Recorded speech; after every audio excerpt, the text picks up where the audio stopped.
Hello and welcome to your daily dose of Satoshi's news. Today's date is Saturday, the 12th of April 2025. The year BSV comes alive. Right, let's see what we got today. We've got this article by Cointelegraph saying AI generated content needs blockchain before trust in digital media collapse. I mean, so they all know the potential and the concept that blockchain technology has got, and yet they still pander to all these shitcoins. You know, like, oh yeah, just got to keep the speculation going. You know, it's all on genuine Bitcoin and they know it. Another one here saying Jack Dorsey's block fined 40 million for alleged crypto compliance AML failures. Look at that. And like, we all know what Jack has done. And like the shitcoiners still praise him. They still praise him. And he was the one that was censoring X left, right and center and sold it to Elon Musk. And yet they still praise him, you know. Got some posts here from CSW. CSW absolutely on fire over Trump's applied tariffs. Got an article here from CoinGeek saying microtransactions, the fuel of peer-to-peer economy. Let's see what they say about that. And another one saying why blockchain isn't broken, the business models are. All right. Some 365 days of Bitcoin history. Big day today in Bitcoin history. And then that'll be the end of the show. Right. Let's get into it. Like a cowboy in the West, riding on the blockchain that they call the very best. 1 million strong, them transactions flying free. Just wait for the Terra node, you'll surely see. Alrighty, here we go, rock and roll. So it says AI generated content needs blockchain before trust in digital media collapse. Alright then. So it says, as AI-generated content proliferates, blockchain technology can provide a vital framework for restoring trust in an era synthetic and media deep fakes. Restoring trust in an era of synthetic media and deep fakes. Yeah. So again, they know, but like, how can any of these bullshit blockchains that they promote do anything? Literally anything. They do nothing. So what they do is they're basically promoting Bitcoin, as in like the original protocol and genuine Bitcoin as to what it can be used for, without telling anybody. But the ticker symbol for that is now BSV. So it's all smoke and mirrors. All smoke and mirrors. You know, keep the lie as close to the truth as possible, so that it's hard to distinguish what is and what isn't real. You know, that's what they're doing.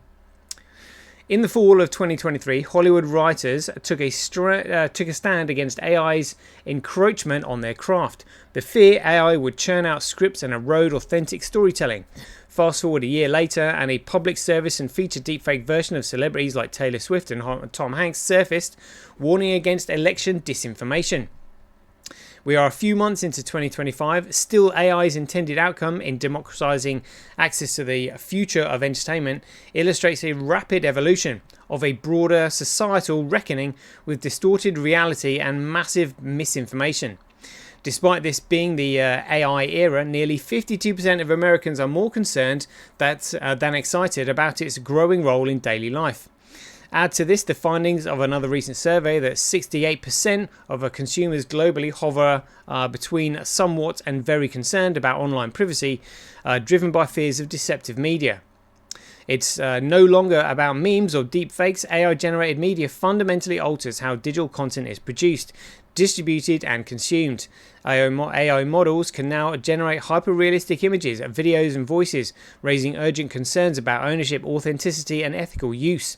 The ability to create synthetic content with minimal effort has profound implications for industries reliant on media integrity. This indicates that the unchecked spread of deepfakes and unauthorized reproductions without a secure verification method threatens to erode trust in digital content altogether. This in turn affects the core base of users, content creators, and businesses who face mounting risks for legal disputes and reputational harm. While blockchain technology has often been touted as a reliable solution for content ownership and decentralized control, it's only now, with the advent of generative AI, that its prominence as a safeguard has risen, especially in matters of scalability and consumer trust. Consider decentralized verification networks. These enable AI-generated content to be authenticated across multiple platforms without any single authority dictating algorithms related to user behavior. getting Gen AI on chain. Current intellectual property laws are not designed to address AI-generated media, leaving critical gaps in regulation. If an AI model produces a piece of content, who legally owns it? The person providing the input, the company behind the model, or no one at all? Without clear ownership records, disputes over digital assets will continue to escalate. This creates a volatile digital environment where manipulated media can erode trust, no shit Sherlock, in journalism. Yeah, coming from Cointelegraph themselves. What a hypocrite. What a hypocritical statement that is. Financial markets and even geopolitical stability. The crypto world is not immune from this. Deepfakes and sophisticated AI-built attacks are causing insurmountable losses, with reports highlighting how AI-driven scams targeting crypto wallets have surged in recent months. Blockchain can authenticate digital assets, and it can authenticate digital assets and ensure transparency, ownership, tracking. Every piece of AI-generated media can be recorded on chain. I mean, are they taking this from Brian Doherty's piece? Sounds like it. Providing a tamper-proof history of its creation and modification, akin to a digital fingerprint for AI-generated content, permanently linking it to its source, allowing creators to prove ownership, companies to track content usage, and consumers to validate authenticity. For example, a gamer developer could register an AI-crafted asset on the blockchain, ensuring its origin is traceable and protected against theft. Studios could use blockchain in film production to certify AI-generated scenes, preventing unauthorized distribution or manipulation. In metaverse applications, users could maintain complete control over their AI-generated avatars and digital identities, with blockchain acting as an immutable ledger for authentication. Yeah, I haven't got time to read all of that, unfortunately, but aim for mass adoption amid exiting tools. Some argue that centralized platforms should handle AI verification. AI to be a tool for progress, blah, blah, blah, blah, blah. Anyway, again, they know what the technology has got the potential to be and become. But again, they're telling people so that they'll continue speculating, trying to gain their trust. Oh, it's really positive, they can do that. But they're not going to tell you that they're promoting all these shitcoins, all these economically worthless security offerings. No. We won't tell them that genuine Bitcoin and the original protocol is BSV. No, it's definitely not that. Craig Wright's a scammer, yeah? Honestly, it's outrageous what they're doing. Next one, Jack Dorsey's a block fined $40 million for alleged crypto compliance AML failures. Yeah, no surprise there. The New York Department of Financial Services determined that Cash App was in violation of consumer protection laws and failed to monitor high-risk BTC transactions. That sounds like it's a custodial wallet then. Digital payments company Block Inc. has reached a $40 million settlement with New York regulators over alleged compliance misconduct tied to its Cash App application. Bloomberg reported on April 10th, Block was fined by the New York Department of Financial Services following an investigation into Cash App's anti-money laundering and cryptocurrency compliance operations. Bloomberg said after reviewing the government agency's consent order. The New York Department of Finance and Services determined that Block allegedly violated consumer protection laws and didn't conduct proper due diligence on its consumers. The company was allegedly too slow in reporting suspicious transactions to regulators and failed to adequately screen so-called high-risk grey coin transactions. Well, again, what are they doing? Again, I mean, you can only really do that with a custodial wallet. Yeah, so again, they're throttling free trade. And these ones, the New York Department of Financial Services, they are the ones that are set up and owned and created by the cabal. That's it. And the cabal use a central banking network who don't report on anything they do because they're the ones who own and control it. That's what's really going on. Block remains in a growth mode. Yeah, whatever. Honestly. What was that about CZ there? CZ claps back against baseless US plea deal allegations. What was that all about? Let's have a quick look at that before we... 53 minutes ago, former Binance CEO CZ denied reports that he agreed to testify against Justin Sun, calling the Wall Street Journal story baseless and politically motivated. Yeah. CZ, former CEO of Binance, has denied claims that he agreed to provide evidence against Tron founder Justin Sun as part of a plea deal with the United States Department of Justice. On April 11th report, the Wall Street Journal cited unnamed sources alleging that CZ had agreed to testify against Sun under the terms of his settlement with the US prosecutor. It's all tit for tat. They're all scammers, including the prosecutors and themselves. They're literally all scammers. The whole thing is a massive charade. A massive charade. Right, let's get on to some posts here from CSW. Here we go. They're really going full barrels at Donald Trump here. Blah, blah, blah, blah, blah, blah. Complete BS.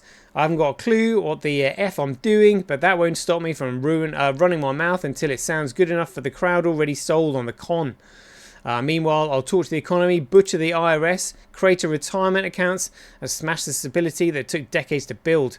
But don't worry, America, there'll still be jobs, just like in China. Low-wage, soul-crushing, factory-floor jobs that pay less than a McDonald's burger flipper used to. But hey, at least I'll make the deal in one day. Yeah, I mean, again, Craig is spot on. Craig is right. None of these tariffs would apply if the world ran on a money, because you would just simply want to provide as much value as possible in order to get as much Bitcoin in your pocket and in your country as possible. That's the most important thing, because the supply is fixed. It's literally fixed. There's very little that anyone can do once you've got your Bitcoin, apart from trying to encourage you to spend it with them by offering you something of value. You know, and again, this is what the cabal are trying to prevent. But at the end of the day, they're sort of shooting themselves in the foot. But they don't want to bring attention to it by number go up and FOMO and all that kind of stuff. Price discovery, you know, is what they want. So they really are stuck, which is why they're getting desperate. You know, so I did actually find an article that I wanted to go over here. Let's have a quick look. Oh. Here we go. So Gavin Lucas has said, if BRICS released a gold-backed currency right now with publicly verifiable reserves, that's if. And CSW said, if there was a blockchain that could scale. Yeah, absolutely. I think it was this one. Here we go. So referring to where he is at the moment, it said, I love it out here. Really, I do. Yeah, it's got to be better than the weather over here. By the time I'm finished with all this, turning soil, digging wells, laying paths, and no one thought to walk, I'll probably be supporting a whole damn town, but not like some feudal lord swinging his dick around a crumbling baronry. No, that isn't about status or control. It's about building. It's about expanding, about showing people how to farm, how to think differently, how to make money in a place that's only ever handed them survival. The key is education, but not the kind they stuff in textbooks to make themselves feel superior. It's not Shakespeare and sadicities. It's not memorizing dead men's words while your stomach growls and your land dies. No, it's useful things, simple, powerful, completely ignored, like how to track a ledger, like what nitrogen deficiency looks like on a leaf, like how pH swings and kill a whole season. It's agriculture and chemistry and the kind of real-world knowledge nobody ever bothered to give them because it doesn't fit neatly into a Western curriculum or some UN white paper on rural development.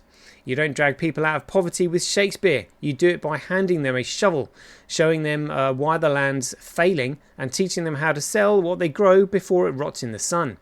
And then someone looks at me and asks, are you Christian? Here's my answer.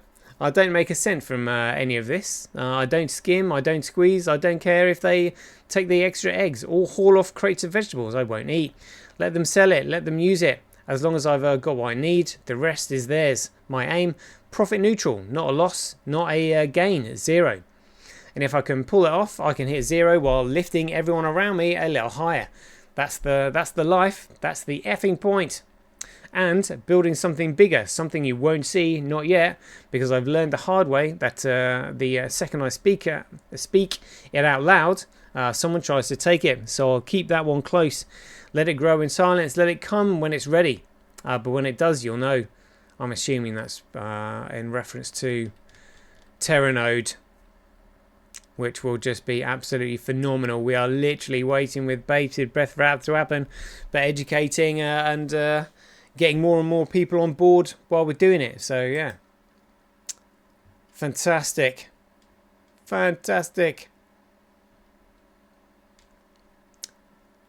What's this one? Tech execs declare all-out war on creators who don't want their life's work pillaged for profit. Delete all IP law. Yeah, all right, mate. Look, I mean, Jack is showing his true colours. His true colours there. Good grief. Nice. Look at that. That's the life in it. Looking over the balcony in the sea there. That looks beautiful. Oh, yeah, look. He's got his own pool there. Loving that. Loving that. Look. He's actually going out and adventuring in life. Fantastic. Fantastic.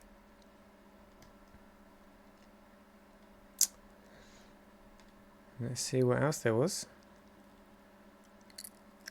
Yeah, more to do. I'm sure there was one, I think it was in reference to Terranade, where he said it's growing. I'm sure it was. See, at least he makes the effort to try and get back to people, even if they are short one words and emojis. The fact is he's acknowledged it, which is huge, especially when you're in his position and you're as busy as he is. You know, and well, you know, deserves a break at least. You know, after all he's been through all these years. I mean, jeepers, like incredible. Sure, I replied to someone actually here.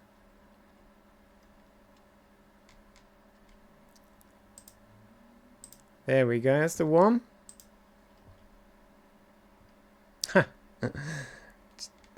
So Craig has commented on this. Let's have haven't had a listen to this. Let's have a listen. What's the name? Mr. Vance, you called Chinese people peasants. Let me tell you what that word means to us. In China, a peasant is someone who works the land with their hands, feeds a family through hard work, and lives with values like honesty, loyalty, and kindness. Maybe we didn't have a chance to go to top schools, but don't confuse lack of opportunity with lack of intelligence. Because when we do get the chance, we become the ones building your AI chips in Silicon Valley, leading global tech companies. Yeah, you know, wanting to take over the world like everyone else. Yeah, Craig had a right rant about that when he said, Trump's out there calling the Chinese peasants like it's an insult, like the word carries dirt. He's too clean to touch. But let me tell you something about dirt. It's honest. It doesn't lie. Dirt is where the bones of nations are buried and where the seeds of real men grow. You ever met a peasant who didn't bleed for something real? Jefferson was a peasant. Washington too. They bled into their boots and called it liberty. They picked rocks out of the soil with their bare hands and built a country while the wind howled and the sun cooked them half to hell. That wasn't shame. It was origin. It was honor. And then he goes on about Trump. And someone here said, talented uncle, how is BSV's Terranode going on these days? Growing was the answer. And the response to that was, that's the one word that BSV people want to hear. Bloody hell. Loving that. Yeah. Very much looking forward to it. Right, let's see what CoinGeek said here about microtransactions, the fuel of peer-to-peer economy. All right then. In the digital age, peer-to-peer transactions have fundamentally altered how we exchange value, communicate and engage online. The rise of decentralized networks, blockchain technology and digital payment systems has enabled a new economic paradigm, one where microtransactions serve as the backbone for incentivized interactions. Whether in social media, digital content creation or community-driven platforms, microtransactions redefine how individuals and businesses interact in an increasingly decentralized world. It's a commoditized world, really. Microtransactions, which can be defined as small value digital payments, so far have mainly been associated with in-game purchases and digital goods. However, their potential extends far beyond these applications. In the peer-to-peer economy, microtransactions create direct, trustless, and cost-efficient value transfers, bypassing intermediaries such as banks or advertising-driven monetization models. One of the most profound shifts enabled by microtransactions is the incentivization of engagement. Traditional social media platforms rely on advertising revenue, often at the cost of a user privacy and content quality. Microtransaction enabled platforms, however, offer a model where users can earn or pay small amounts for meaningful interactions. Imagine a system where social media users reward high quality posts with tiny payments, effectively creating a market for attention and engagement rather than relying on the algorithmic ad placements. This model democratizes content monetization and enhances user experience by aligning financial incentives with the value creation. Where's that gone? Value creation. There we go. Content monetization is one of the most promising applications of microtransactions. Digital creators such as writers, musicians, and video producers can receive direct final support from their audiences instead of relying on subscriptions or ad revenue. Fans can pay creators instantly and effortlessly, ensuring that quality content is rewarded directly by those who consume it. Decentralized marketplaces also benefit from frictionless micropayments. Services such as freelance work, data sharing networks, and digital asset trading become more efficient when users can pay per usage or transaction without hefty processing fees. By eliminating unnecessary intermediaries, microtransactions facilitate a seamless value exchange between peers.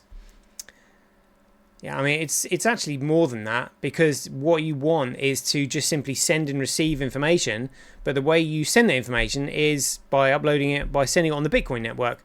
So the smaller the cost of the microtransaction, the more people are going to use it. But it's just literally the transfer of data, whether they be value transfers of data, literally a transaction that represents a financial value. You want that secure. And what you don't want is for that if it's a financial transaction, you don't want it to be burdensome, to be unworthwhile. But if you're paying, 10,000ths of a cent, 10,000ths of a cent, or you can send, especially if you're sending things like money, MNN, the stable coin, literally you can send a dollar stable coin for the cost of a micropayment.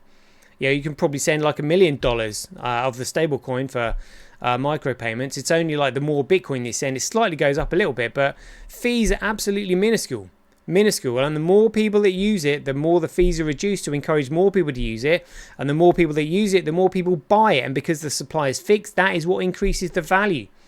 That's what we're really after. So we need more and more people using it. And because the supply is fixed, that is what increases the value of it. It's value creation.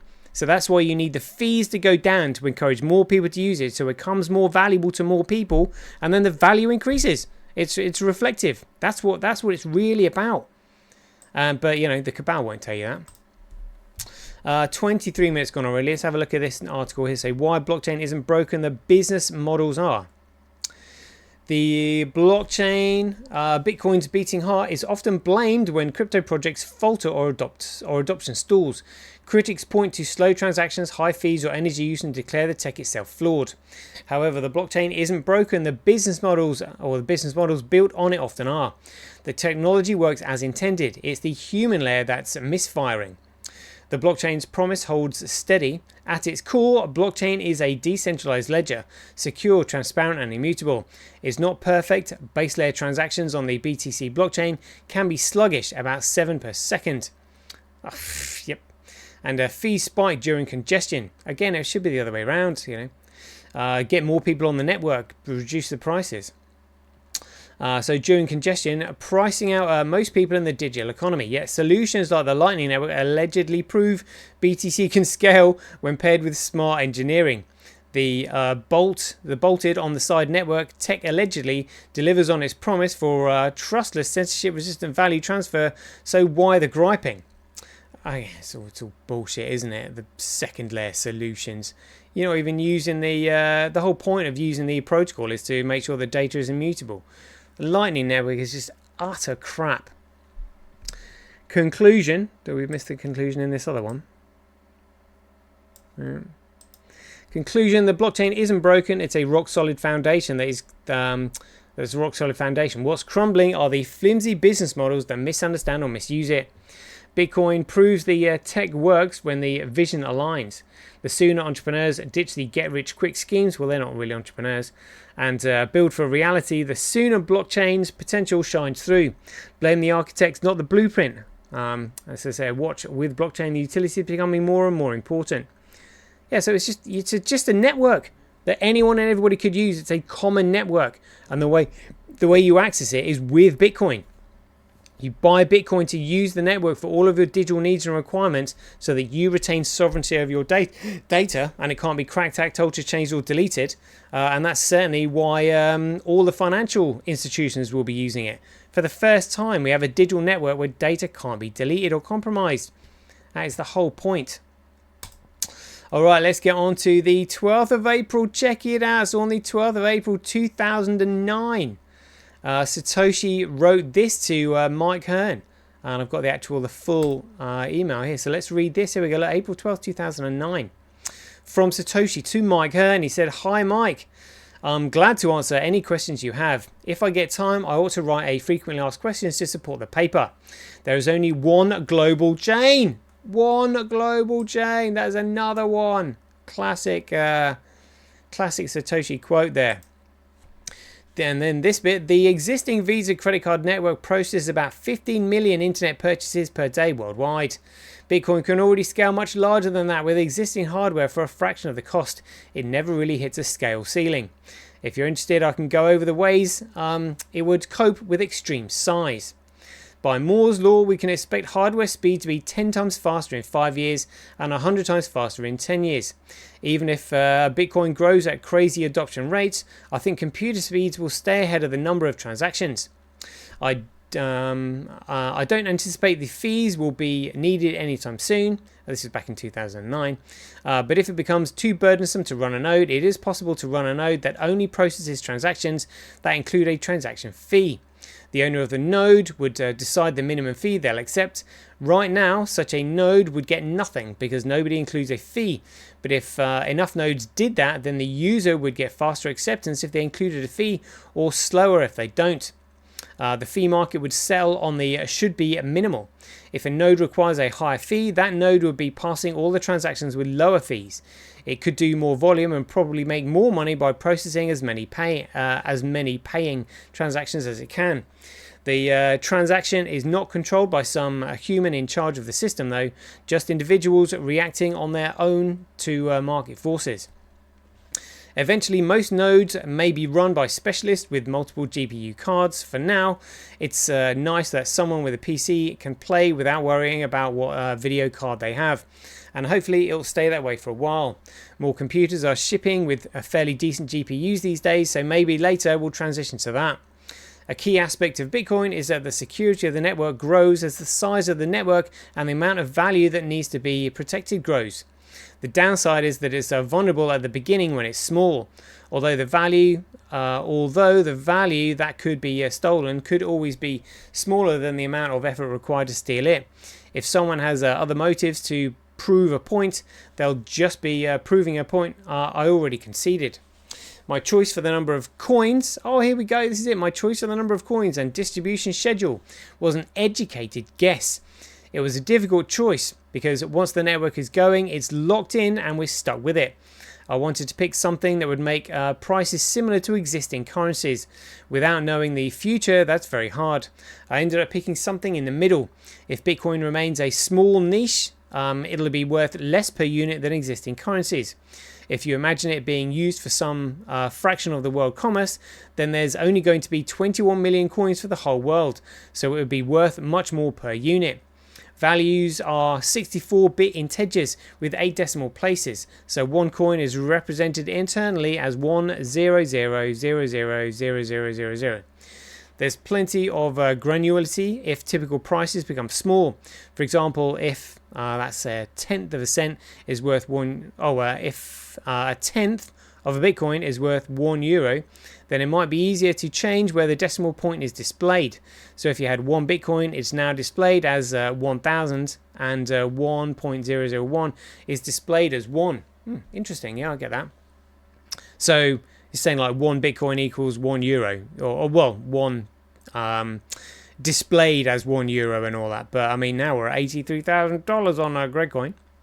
He said Ripple is interesting, and that it's the only other system that does something with trust besides concentrate it into a central server. It does something with trust besides concentrate into a central server. Well, it is on a central server, really. Yeah. So Ripple does something like it does that as well, but besides that, it does something else. Anyway, there we go. What an epic day that was in history. On the 12th of April 2024, the crypto market experienced a crash that wiped out $150 billion of the total market cap within 8 hours. And that was a year ago today. A year ago today. All right. See if we can see something there. Yeah. Year to date.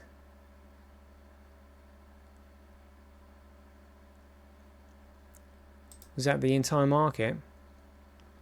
The crypto market experienced a crash that wiped out $150 billion of the total market cap within 8 hours.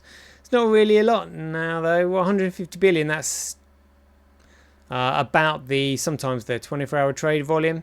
But I mean, the entire market now, what, like $2.5 trillion? Jeepers. But anyway, there we go. We will leave it there. Hope you enjoyed it. So as ever, if you enjoyed these updates, please ding all donations for your appreciation to either Satoshi@sendme.com, handcash.io, rockwallet.me, simply.cash, relasia.com, or senti.ch. We'll leave it there. Hope you enjoyed it. As ever, be aware, take care, stay safe out there, and we'll see you in the next one. King still has one more move.